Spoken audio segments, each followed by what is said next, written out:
2-0 Dovydai, tai ar labai smagu, ar labai džiugu ir kas čia vyko šiandien?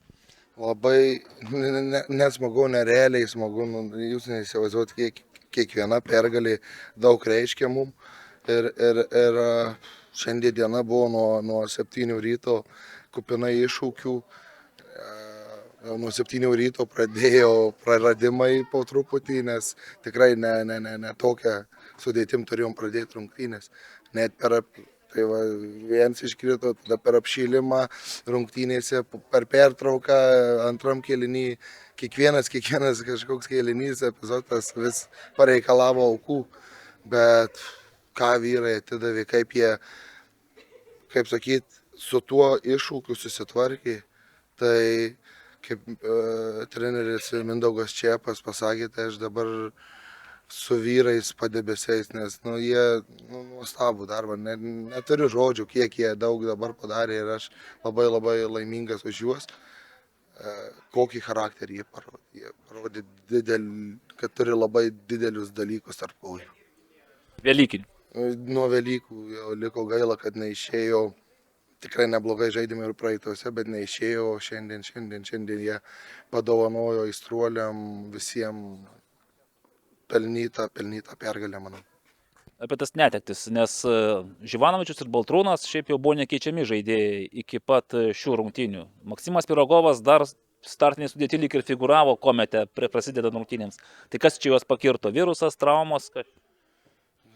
Per dideli trenerių taktiniai manevrai. Kas pakirto juos, jeigu galima pasiliksi savo, sąlyginai kažkiek buvo ir tam tikrų taktinių dalykų, bet jeigu pergalį, kažkas ir suveikė, vadinasi.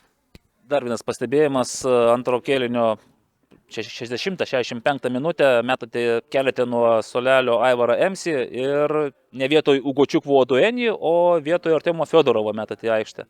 Pasakiau, kad matyt netenkina nulinės lygiosios, einate vabank ir tik tai pergalė. Ir paaiškėjo, kad aš kaip ir teisus. O kas įmušė?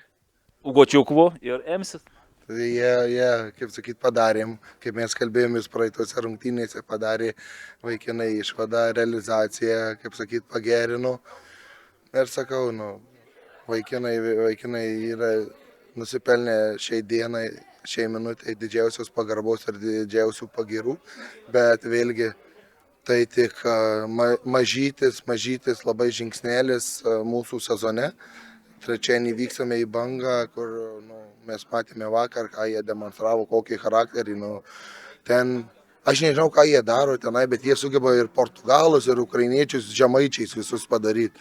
Tas pats ir su Džiugu Telšių, ten jie visi charakterį rodo neapsakytą, tai net nebejoju, kad ten bus super sudėtingos rungtynės. O dabar svarbiausia, ką vaikinus atgaivinti ir paruoš naujom kovom. Nes laukia super sudėtinga savaitė.